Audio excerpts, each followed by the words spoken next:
Hey guys, so we're back with our podcast. Welcome guys. Can't wait for you guys to come in the chat. So I just started a bit earlier. So yeah, guys. Welcome. Like I said, if you previously saw my episode 2 of my podcast, um we just did episode 1, so tonight is episode 2. So the topic tonight is going to be about generational wealth, and we're gonna get more into that. And then we're also gonna be doing the music industry today, like how is the music industry is working today. So yeah, so we're gonna be starting up off soon here. So let's just wait till it's like 11:30, and then we could see how things is gonna go. But yeah, guys, I'm excited. I hope you guys are excited as well. Um, like I said, this is a very exciting new project thing for me. I always wanted to, work on something that's not only gonna be fun, but at the same time, people could just have fun and just learn from what I'm gonna be able to do in the future. Definitely, this is an experience for me, so I'm still learning how to maneuver around. Last week, from episode 1, I had my sister with me, but today is just gonna be me. So I'm just gonna go right through things that we're gonna be talking about. Now, the first thing that I really want to talk about is, like I said, our topic for tonight, which is the generational wealth, and how the generational wealth gap sometimes it gets larger and larger. If you look at things like from the rich and stuff like that, and as well as people that are like coming in and out the world, and how that their parents will leave things for them based on, you know, how much their parents' generation or how much they generated throughout their lifetime, and then how those kids that the parents has made can prosper from what they basically were adding on. So yeah, so when you think of generational wealth, and you think of like how it benefits you, let's say if you were as a kid that definitely focus on things like that, and how it benefits people based on each and every situation, you know so it's a very important topic that not only as black people we can have, but I think in all multi-race people we can definitely have, right? Like what can separate us from either middle class, if you're middle class, or someone that's like in the higher class. Anything that involves us passing things down to our children, that is something that's always gonna be, tangible. So when we look upon the definition, or even the understanding of what a generational wealth is. And we know that when you look upon the definition, which I'm gonna, you know, read for you.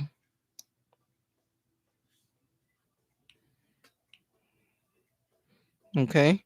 So when you think of generational wealth, it includes financial assets such as properties, investments, money, right? Properties, investments, money, values that pass down from generations to generations, right? I feel as if this is a topic that I will definitely get back into the future. There is someone that I really want to bring in, probably episode 10 or episode 11 of the podcast. Um, it's a superior worker of mine that we work together. And, oh, hey, bro. How you been? Yeah, so I definitely, so I'm gonna just throw my comments on there. Yeah. What's up, Rudy? I hope you guys are enjoying the podcast. Like I said, this is a topic I really wanted to cover, Like it's very important to me, and I think that I know not a lot of I don't know if there's a lot of people that normally covers the importance of generational wealth. That's something I even started speaking to like my parents, and how even coming to America, and that they never had like that many things to like really, because I remember, if I could just share a little story with you guys. I remember when my dad was taking care of my brother, my sister, and myself, and that my mom didn't even come to the US yet, right? So what ended up happening is everything that he saved up, he definitely managed to, take care of us and tell us that um each and everything that he has sacrificed. Sometimes parents do the best they can, right, to help their kids, and that our job as the new generation is to not, I would say, not do the same mistake as our parents did, but to do something even better than that, like to even like grow from where we were to how we're going to be in the future, right? So, like I always say, this topic is a serious topic because, like, for the start, I know a lot of people don't know how to start, like, especially, black people. I started, last year, and as well as I would say 2020 really helped me understand, what I wanted to do, especially with my life and with my voice of giving back. Like I really wanted to start talking about things like investing and stuff like that. I know some things like that are not common, especially in black households, of how to save money and how to invest money, and how to you put that money into good use. Like if you spend, let's say if you had $20, if you spend 10 out of the 20, right? See if you could invest or save that money. If you're learning how to save each and every time, you know, what do you think that you might get out of it? That's something that over time, if you start practicing how to like, that's even step one. If you're good with money, if you're a person there, you're good with money, and you haven't learned how to like save, or if you're a person that's not good with money and you never know how to save, and all you learn is how to like spend, spend, spend, eventually you're gonna get to a position where you gotta hold yourself to accountable if you mishandle your spending. Because let's be honest, we have a lot of people that, especially throughout this pandemic, it was a blessing and a curse at the same time. Some of us managed to save a lot of money due to, unemployment, as well as, all the stimulus. Some of us even save money to even buy a house with that, you know. But, I was talking to a coworker, and he was giving me a lot of advice on how things not to do already when you're like starting like to buy a house, or saving up, or even leaving things for your kids until, like, let's say something happened to you. Like he was giving me so much good advice that I was like, it was very important for me to like start this episode by going out and seeing what other people think, I would say, of what do you think a generational wealth is. Sometimes, like, one of my coworker was telling me, he said that the best way to start like generational wealth, let's say if you create like a trust fund or something, that he was telling me that just keep putting money on there, and find a way that not to let those kids or your children to not use that money. You could put like a goal of, let's say you want your kids to get their bachelor's or master's, and after they get that goal, they could take that money out the account, like the I would say your will account, right? So that's something that I really think that it's important for us to think about, that like even like kids that's like I said before in the previous episode, that you have parents that Yeah, I understand that you came here, you did what you was supposed to do to take care of your children, but please understand this, people. Try your best to not live through your kids, because eventually your kids are your they're their own individual, right? And I think when parents was growing up, we knew the amount of pressure, because you can't compare each generation to the next, right? You could only help this generation move further on, right?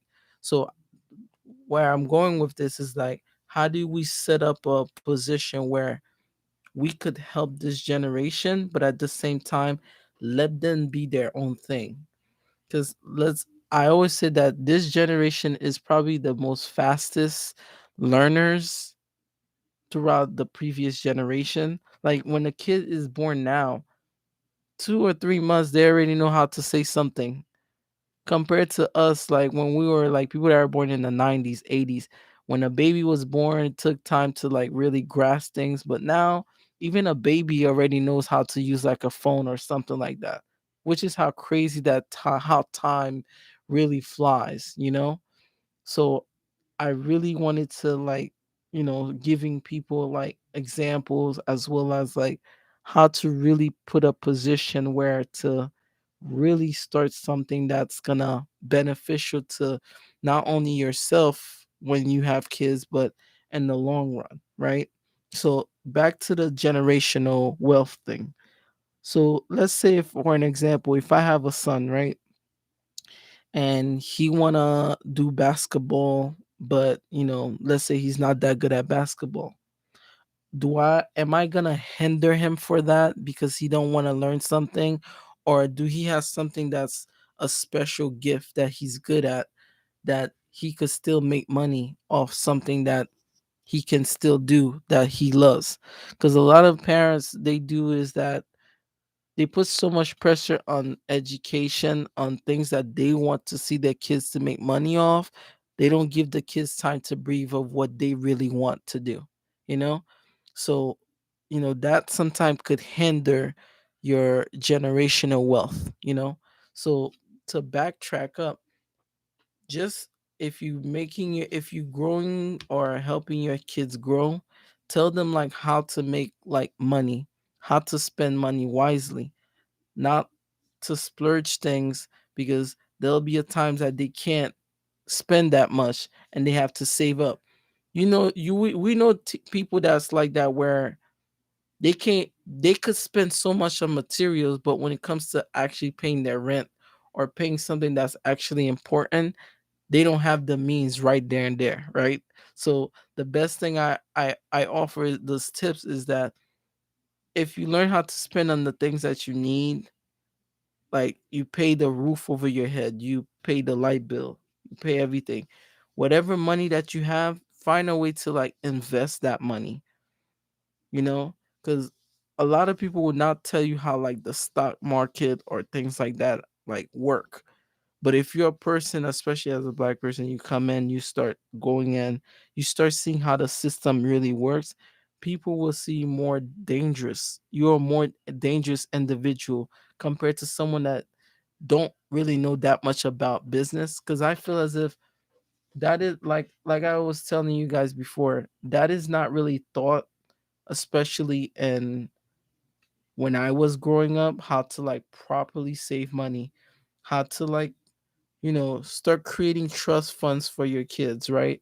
At a young age, you know, have them have account, so that way when they grow up, their credit scores will be high, because from the very young age they started having like, you know, actual account. So it's like they started working before they could even work. You understand what I mean? Like you started making them work for what they need to work for. So when they get to like 18 or 20 or any age range, right? They'll have enough credit. Let's say if they want to get a car or a house, because everything right now is based on credit.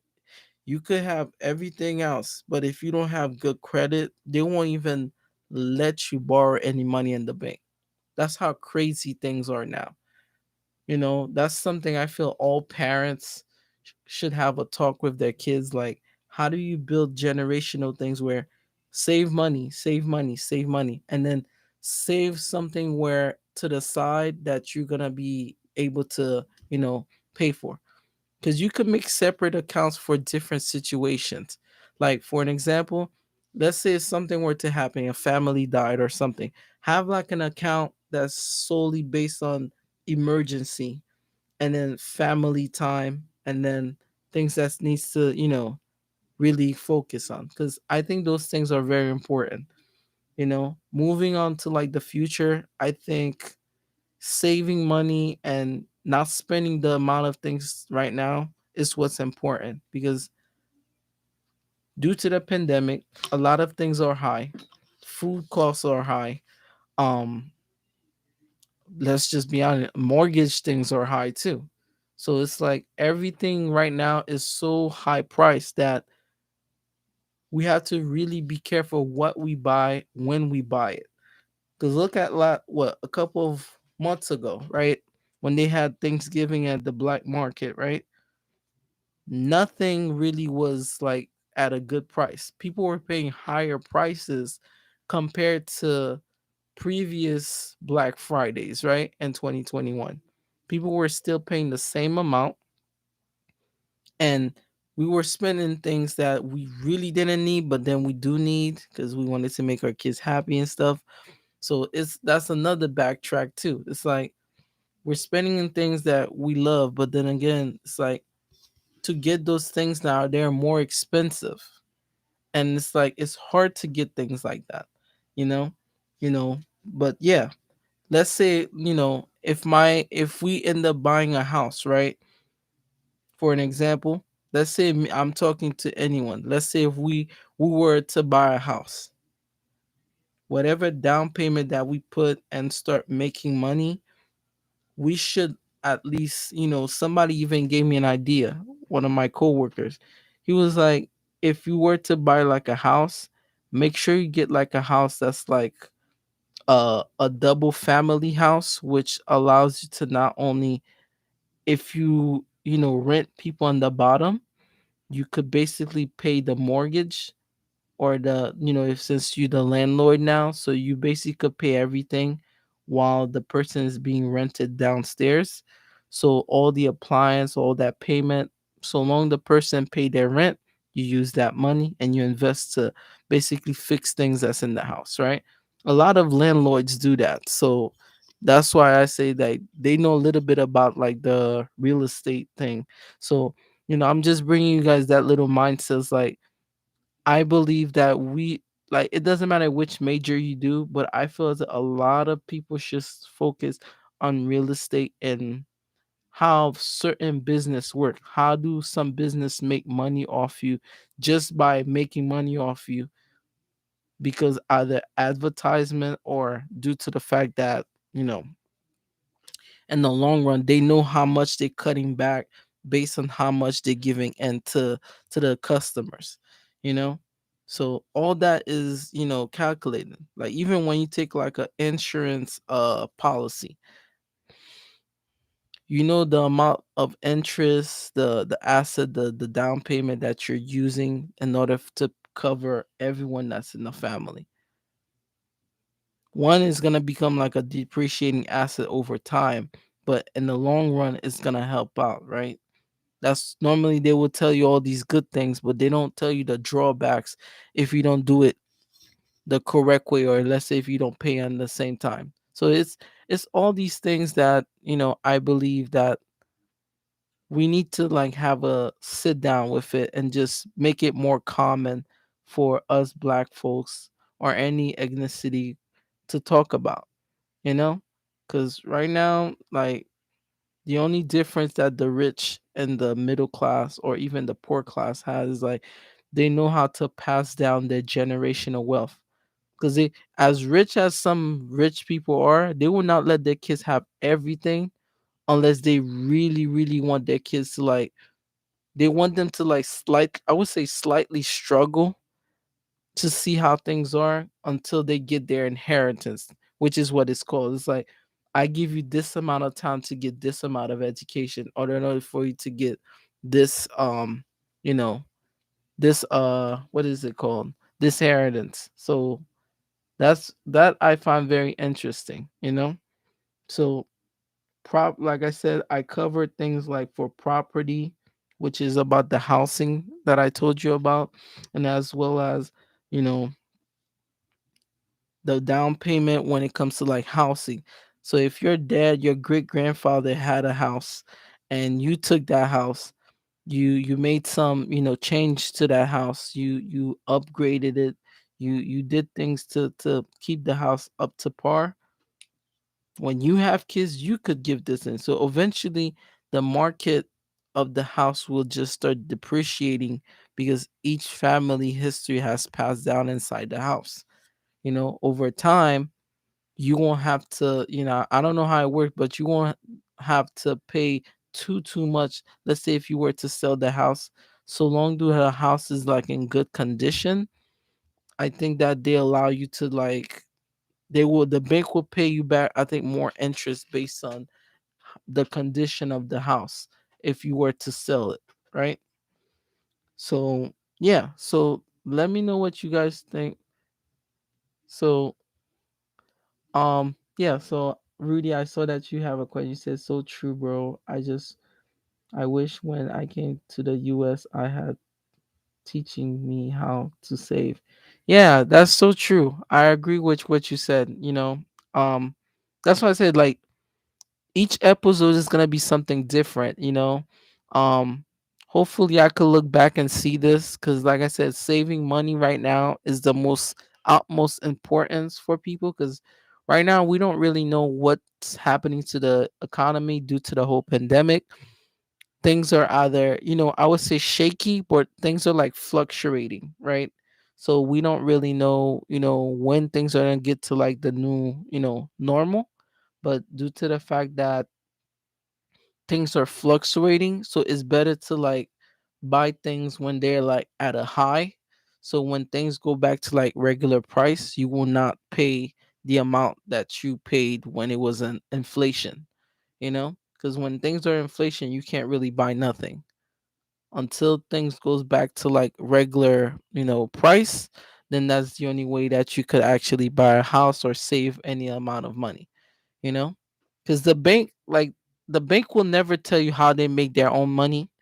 They can only tell you like how to join their bank instead of telling you like, okay, this is how you build your credit. Because think about it, I was asking, who did I ask, a friend of mine, I think it was James, and he told me, you know, he works at a bank, he worked at TD Bank, and he was telling me that, you know, if you were to pay all back your credit, it would never go up.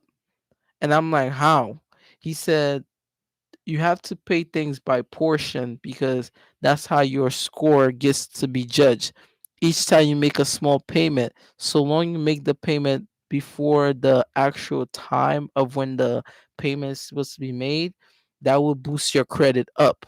But if you pay the whole payment of your let's say your credit card at a full, your credit will not even go up, which is very odd to me. It's like they want you to owe money, but at the same time, they want you to spend money so that way when you owe money, so you have to spend, so that way they could take your points off. It's very narcissistic, but then again, they know what they're doing in order for them to make money, right? So, you know, I'm just, you know, wanted to give some of the, you know, information that, you know, I always take like I told you guys, I always like take notes of things when somebody tell me something. Let's say if I'm in the street or, you know, let's say if I'm anywhere, you know, I make sure I take notes of everything so that way, you know, that keeps me and that gets me have an idea of what I want to talk about, you know?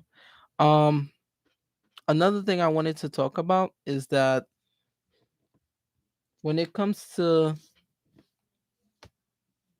I would say, property, things that are under properties, right? That's another thing I want to talk about. So just hold on. I want to talk about one more thing about generational wealth. Um, Yeah. Another thing I want to say is it's about the, I would say, the gap, the gap between the black generational wealth and all groups. I would say we're mostly affected because to make money for us as, I would say, black people, we don't have that much, I would say, income in order for us to like build the amount of generational money to pass down to our kids. Like it all depends on the job that you make. Some secure, I would say, let's say if you have like a 401k or something, like to learn how to make like investment. Like I think all high school, yeah, all high school or even middle school, I would say, I would love to recommend that they teach like a full, I would say, business class and like how to really maneuver around the world. Because let's be honest, like you go to school for what, 3 years or 4 years, right? You go throughout the whole, middle school, high school process. You don't really learn shit, excuse my language, but that's just what it is. They will teach you things how to cooperate, like how to be a good little boy and good little girl in school. Like you have to get the grades, you have to get, the accolades. If you're an athlete, that's good for you too, all that stuff. But as we have seen that the pandemic has shown that not every major that you go for is gonna help you survive, especially in nowadays climate. Like, if your major is not sustainable to make money, then you can't really live off it. Especially if it's a major that's not gonna bring the income that you need, especially to provide for your family. Because right now, a lot of people are working right now 2 or 3 jobs that 3 people could do, but instead of 3 people doing them, it's actually, 2 person doing, or even one. Like even if you go to like McDonald's or anywhere that has like food service, you will realize that there's like one man doing the whole cooking. There's one person or 3 person that's doing the whole ordering instead of like 10 people going around. And either there's one manager that's managing everyone at the same time and cutting back people due to the fact if someone gets sick, it's like we don't know when you could come back because everyone's on high alert. So not only you making that money, but they're taxing you even more on whatever that you get paid. And that's hard because I know people that they work hard, but at the same time, when it comes to like paying taxes, sometimes because they're single or even when they have kids, you pay more taxes. But how do that guarantee you to have everything in the long run? Because you still have to pay for light bill, you still have to pay for rent, you still have to pay for phone bill, cable bill, or whatever bill that you have. Once all those bills are gone, whatever money that you have left is what you have to save for you. You have people that are living to paycheck to paycheck. That's another thing.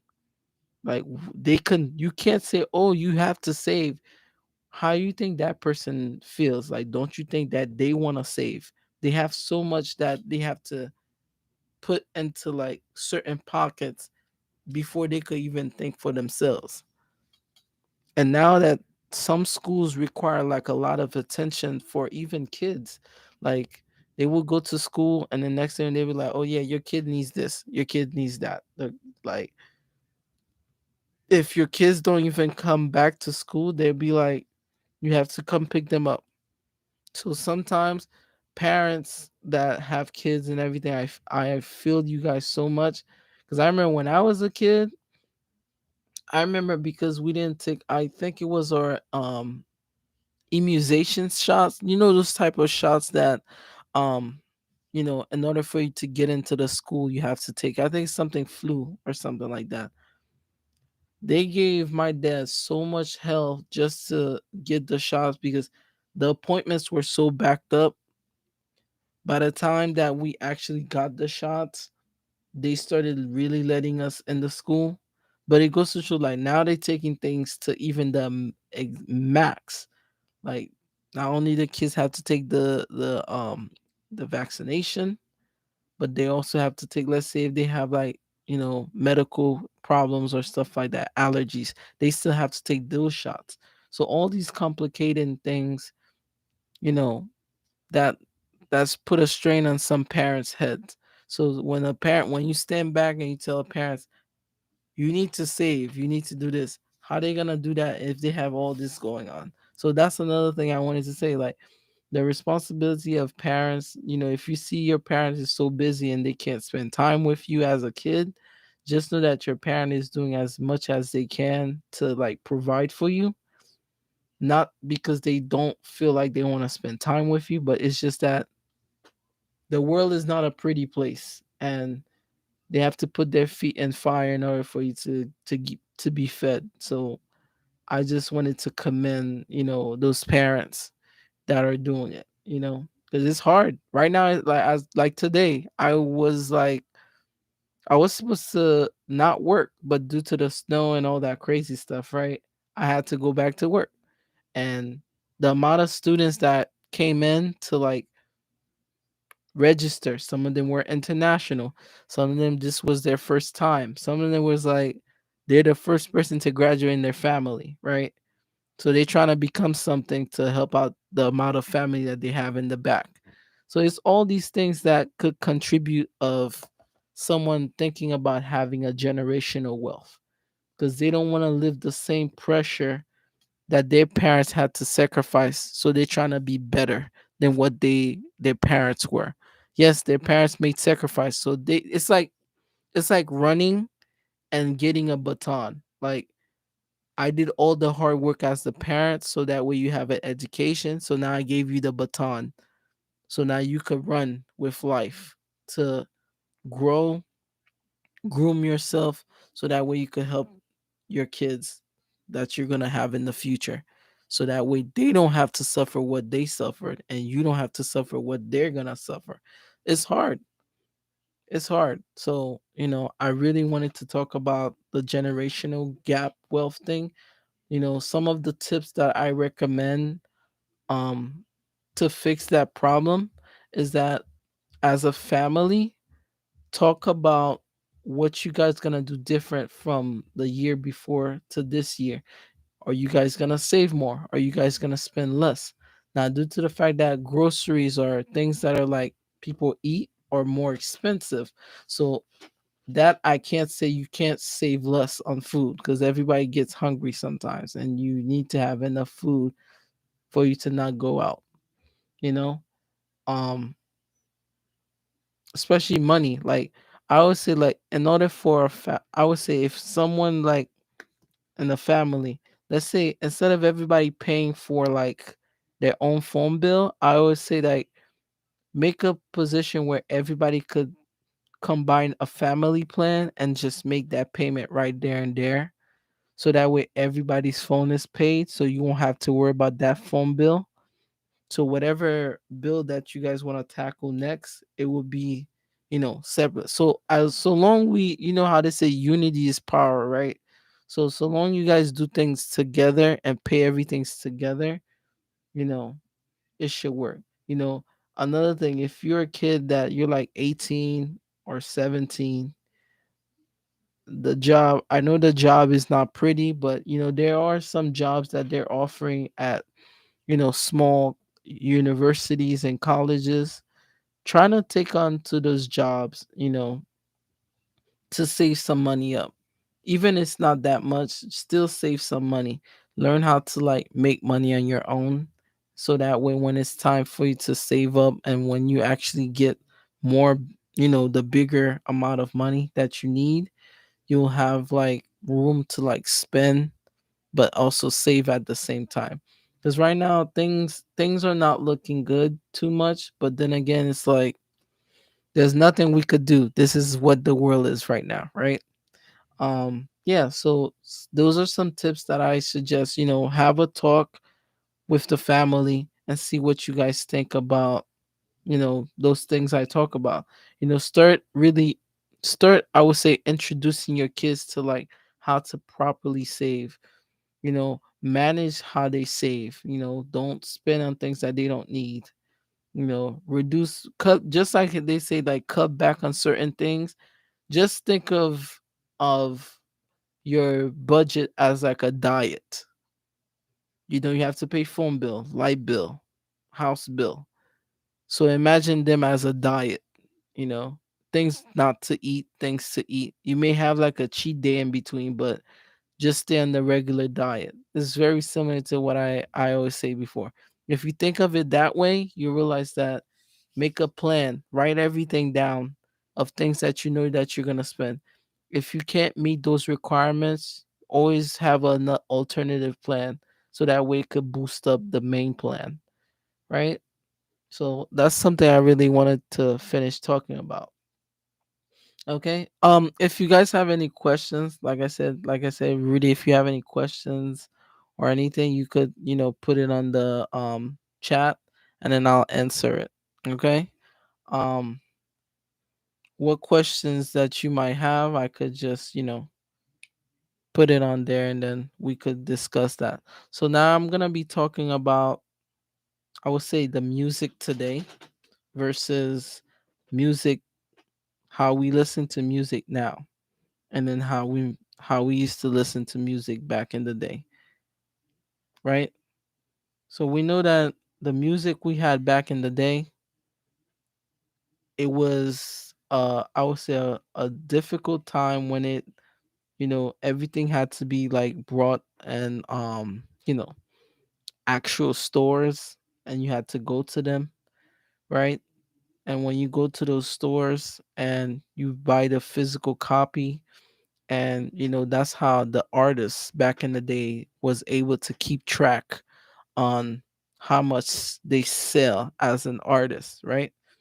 But now that we move into more of the digital age and music, right?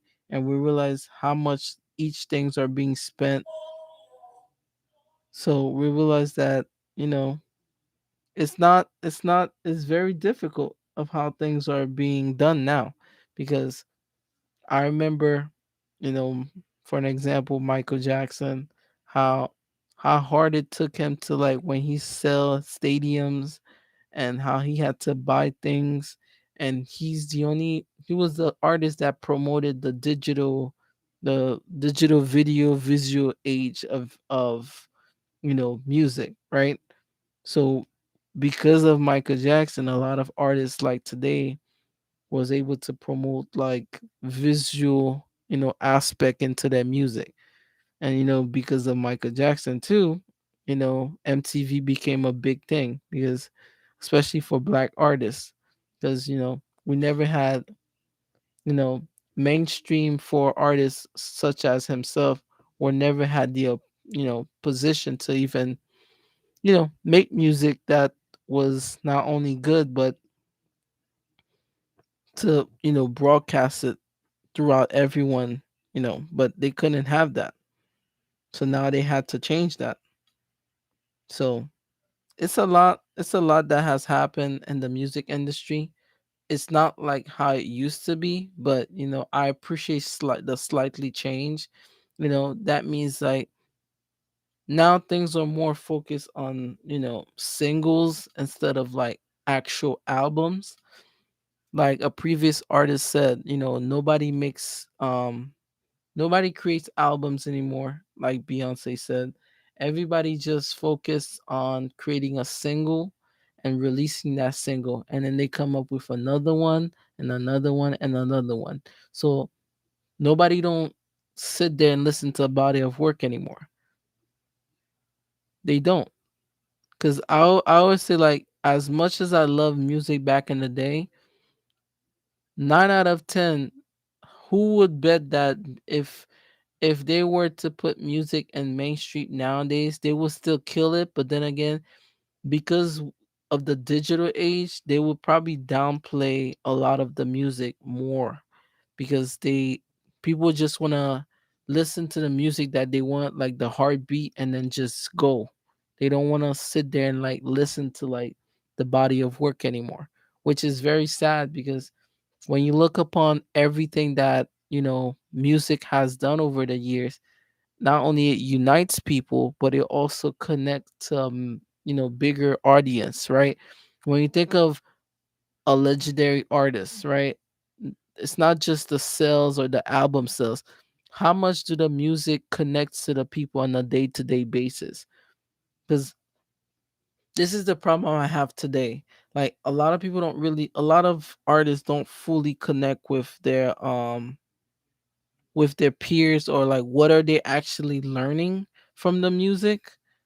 That's another thing. Like I remember some music in the back in the day, you could actually get like the message that was being said.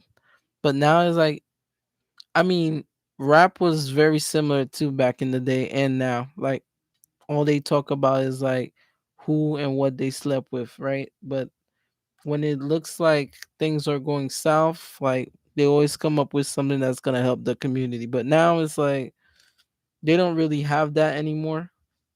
Like, how do you find a good influence? Because I remember there was a previous YouTuber that I follow.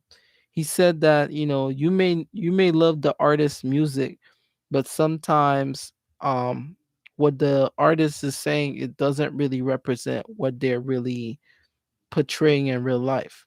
Because they may sound very good, on the tracks, but when you really get to meet them down to earth, 9 out of 10 they're a piece of shit. So they don't really connect with you like that. They just make you want to remember. It's just like art. Art could make you feel very emotional, or it could make you very happy, depending on what senses that art is portraying to you when you're looking at it visually. You know, so just think of it like that. As an artist, what exactly are you planning to do that's gonna be able to separate things from now and then in the future? Because the amount of people that's in the music industry now, I don't even think they're gonna even last all this time. Some will, but not all of them. That's just my opinion. Because the most important thing people forget is that in music, people forget time. Time is the most important thing in music. How well do you age in the in your fans' eyes? Like some artists, like they have different eras of music, which means they're keeping up with the times, right? Like when you think of the Rihannas, the Adeles, um, I would say the Chris Browns too, but I don't know too much of the Chris Brown music like that. But they age with time, but they also work very good at their music. They don't stick to the same, script. Some artists you could automatically tell, like, wait a minute, this sounds just like what they said before, but it's just a soundtrack that's slightly different. They may speed up the thing. They may speed it up just a little bit just to sound different. But when you slow it down, it's the same base of music soundtrack, instrumental. So it's like people don't really put effort on how to make music anymore. They will regurgitate the same damn thing in front of you, and people don't even realize that. So it's not about being consistent in the like, for example, Kanye West. I remember, I forgot which album he did, and from the moment that album came out, and then versus to the album he has now, which I think is called Donda, whatever it's called, you could see the difference night and day.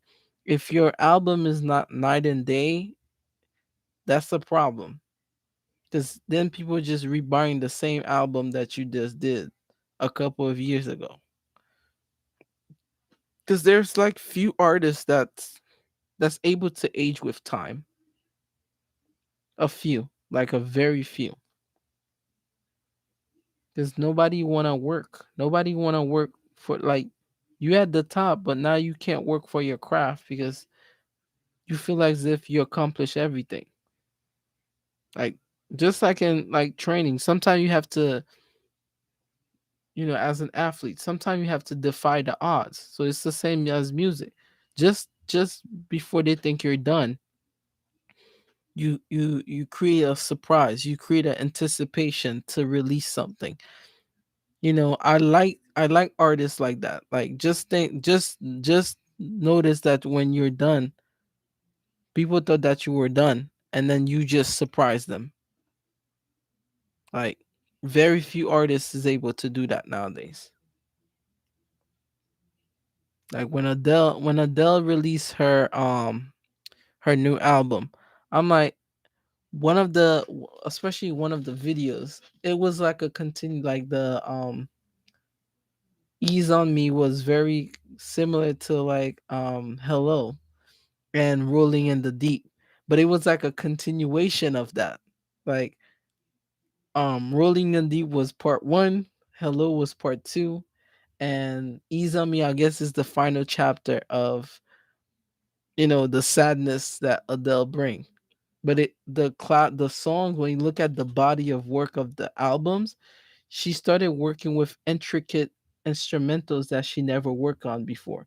And it gave you like the 1930s feels, as well as like it gave you very 1930s, 1940s, 1950 vibes because of the instrumental that she was using to create those sounds. And her voice complements the instrumental. Is you don't have artists that could implement um the pipes, that the vocal pipes to match with the actual instrument. you know they mimicking the instrument. It's hard for people to do that now. So, but Adele is, she's a legend. She has a lot of sales. She could back her things up when it comes to like sale wise. And she don't release things too much. So the good times that she release things is good enough for to last like a 4 to 5 years. Like, how many people that's still playing Rolling in the Deep? How many people that's still playing Hello? Those are classic. So yeah. So, like I said, guys, it is, it's fun to just sit back and watch how music develops. So, but it's cool. It's cool to see things go the way it is and see how much progress that's going to happen in the long run. You know, so I'm very happy to see that in the music industry. But but some things has to change. Not a lot of artists. Everybody want to do the same thing, but some few artists are not doing the same thing as everybody else. So whoever that's gonna be ready to take over the reins to like do more music of, you know, because every artist tends to reflect back on a different era. Because sometimes you use the past as a inspiration. A lot of people do that. Like, a lot of people cover, original classics, and that they get points from that, depending if the original person that had done it, if the person agrees with how this version of their music is good, they will definitely applaud it, compared to people that, if they make the music back in the day and they trying to compare it to now, they'd be like, this person trying to copy instead of like really complimenting on the original artistry. They flat out copy that. So we don't want that. Like, I always tell people this. One thing that I love about music is that I like to see the music being really created from scratch, compared to just something that just was saved up and we already know who did it. It's like, how do you know this chair was not built, right? If I have a chair or this microphone, you don't know who created this microphone, but you know that to come up with the intricate looks and the design and the aesthetics, you know that it was a thought that thought out to create this. But when you just flat out be like, oh yeah, this is mine, and everybody know that this thing has been created already. You just decided to just do it just because like you felt like it. I can't stand that, and I can't sit behind that. Cuz like I said, I am a person when it comes to originality, I really respect that. I like things being created from scratch. Like you could just see the if the project was really thought out the way that that person put it out. You know, it took time. This is why the project took time to release because it was very thought out. But when you have something that's just flat out regurgitated, I don't have respect for it. Because then you're just an imposter. You're not really, helping out. You're just copying the next person and then the next person out. That's the problem I had with some trap music. Like we could tell it's the same bass, but different person singing on it. So that's what I find confusing.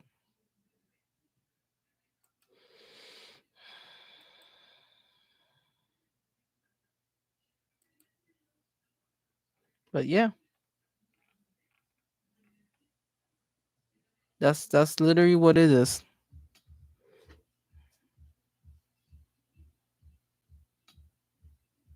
And the crazy part too is that if they really think about putting a music out there, they gotta think really carefully of when they put it to see if it's not copyright. And I remember there was an artist,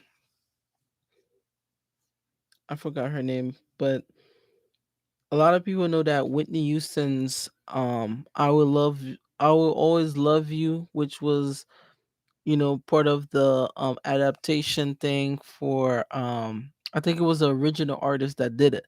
But the version that Whitney sang is considered as the best version, and that's the version that everybody knows. But in order for her to do that, she had like to have her agent and everyone pay for that in order for her to actually use that original song. So for her to actually do it. So that's a lot of things that people don't remember. So when she actually did it and then put in the movie The Bodyguard, she was able to, you know, make this a classic. And now every time you listen to that song, it'll remind you of Whitney instead of the actual artist that did it. Okay? So, yeah. But like I said, guys, if you guys have any questions, you guys could put it below. You know, I got a couple of minutes, so I could answer questions if you guys want me to answer anything.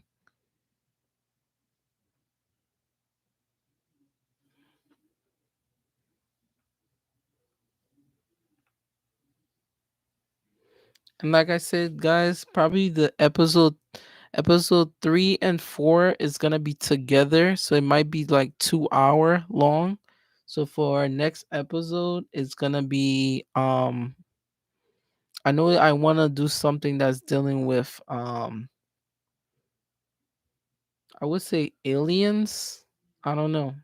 It depends on what I'm feeling, but I was thinking of some alien things, um, or supernatural things. It depends on what I'm feeling, but I really want to talk to like have that little conversation. Like, what are the most mysterious things that you have seen, and that people never, talk about?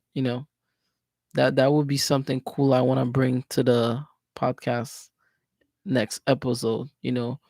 Like I could share some experience next episode of what I have seen. You know, So yeah, that could be something we could talk about. But like I always tell people, like, don't be afraid to leave comments and I'll answer them. If I don't understand something, forgive me. If you're a person that's outside the US and you don't understand, if I don't understand a question, you could just translate it and I could answer it, you know? But yeah, guys, this is gonna be fun. Probably a couple of weeks the mic is gonna change. There's gonna be a bigger mic instead of this one. because right now this one is in a low frequency thing, so I'm gonna change that. But yeah, probably the camera might change too, because I'm getting one of my cameras fixed, so by the time I have everything fixed, it should be ready for episode probably 5 and 6 probably. So yeah, and then I could, I'll start talking and see if I could, add guests and stuff like that. So I'm planning to see how I could do that, because I'm still learning how to, put this whole podcasting together. But as I go, I'm still, bringing content and putting things together. But, so far things are coming a bit together how I want it so far.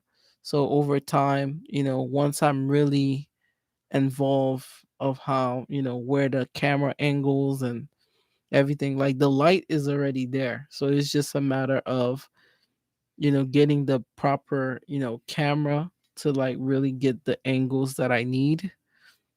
Cause I'm gonna be, sharing some projects with you guys as well, and things I'm gonna be working in the background, cause I have, like I told you guys, there's a lot of things that I have planned. So it's just a matter of, putting it together. But guys, like I said, if there's any question, if there's anything that you guys might want in the future, we might have like a small debate. Um, I don't know what the debate might be about. Um, we can like have a small discussion on it and then see what happens. Um, yeah, I really want to, increase the experience for this podcast. But yeah, like I said, for my next episode, we might talk about like small, I would say supernatural things. And do you think we're the only person that lives in this universe? So this might be the next thing for my next podcast. So yeah, but yeah, definitely. For next episode, it'll be a two-part episode. So I can't wait to, Oh yeah, no problem, Rudy. Like I said, hopefully next episode, if you want to come in as a guest, I could just add you, so you could just hop on the live if you want to. So I can do that, if you're interested, you know, and we could just talk about, there'll be a episode if you want to talk about, what changes that you would love to see, and in the country, of Haiti and stuff like that. Like I said, I'm planning to do like a six episode about that, the a six part episode about that. So if that's something that you might be interested, Rudy, just let me know. You could follow my Instagram, so you could let me know what you think. Would you be interested on hopping on, right?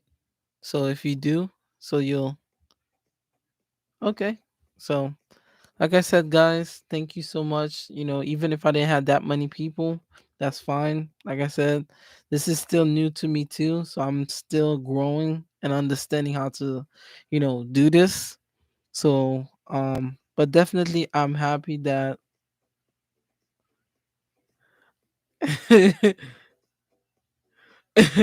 you say I'm not well spoken like you, bro. Bro, but I'll definitely come on. At least try. At least try, bro. It took me a lot to get up here. Okay, so yeah, at least try. I'm not gonna ask too much questions. Just imagine just us. Just imagine you were the only person in the room. Just imagine it like that, because that's how I normally think of it. I imagine I'm talking to like one person, and then eventually it's a bunch of people one day. So just imagine it like that. Okay. But like I said, um, we have more things to come in the future episodes. But yeah, like I said, anybody that has like a topic, probably later on, like the first 10 or 20 episode, I'm trying to get more established, into the community of podcasts. And then once I feel comfortable enough, we'll drop more things because there's gonna be a website that goes along with the podcast. Because I'm still in the process of designing the actual logo of the podcast because I want to have like the logos to match with the let's say in the future t-shirts and stuff like that, like when we hit like our 200 episode. So yeah, I'm definitely trying to do more things in this podcast. So like I said, I'll definitely see if anything is possible and what ideas that you might guys might have. Okay, I try. We can talk about it for sure. But by the way, what's your schedule for the podcast? I will be dropping the schedule soon. Like I told you again, right now I'm still trying to adjust how I want the schedule. I might see if I could do it every Friday. So I'm thinking every Friday and Saturday. So that'll be 2 episodes each.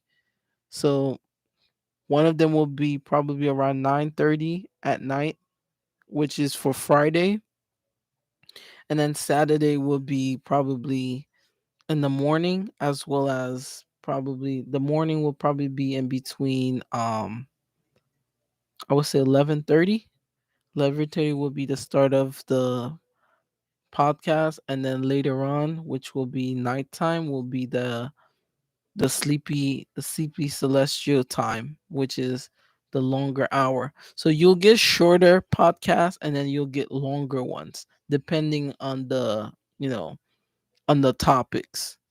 Some topics you could just get done with it with 40 minutes, but depending if you have like a guest, then you have more to talk about. Like right now I don't have a guest. So there's no one I could bounce on like that, but I could just talk to you guys in the chat and see what the topics that I could talk about. But if I can't do that, then it's going to be fine too. Okay? But yeah, definitely hit me up, Rudy, if you're interested. You could even add a friend, if you want to bring a friend, so that way they could, if they have something to say, we could, definitely talk. Because like I said, this thing is not gonna be going anywhere. This podcast is gonna go on and on and on and on until I decide to cut it off. But so far I'm enjoying everything. So until I start getting adjusted into the first 10 episodes, then I could really start knowing what I want to cover, and have people come talk on the podcast so that way they know, some information. Okay? So until then, guys, thank you so much for having me as your host, and thank you for coming to the channel. If someone has missed the previous episode, you could go watch episode 1, which is the introduction episode. And then hopefully, once this one is uploaded, you guys could come see this episode as well. Until next time, like I said, we already talked about what our next topic might be for next episode. Like I said, the first 10 episodes of the podcast is more of a adjustment um of the podcast. So yeah, guys, thank you so much for having me. Like I said, I will start planning to have a schedule. Thank you, Rudy, for mentioning that for me again. I'll start planning a schedule so that way everybody knows when is the podcast, so that way everything could go accordingly. Like I said, a lot of big things are happening this year, so I just want a lot of people that I know and care about to be on that, boat with me. It's a journey, so I'm excited, okay? So thank you guys, and I am signing out. This is Sleepy Celestial, and I'll see you guys for episode 3. Until next time.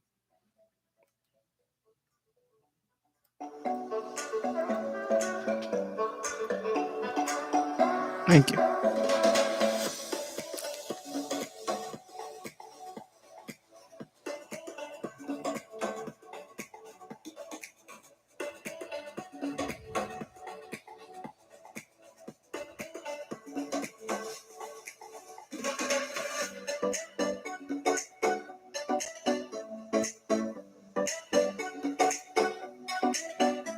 You're welcome, Rudy.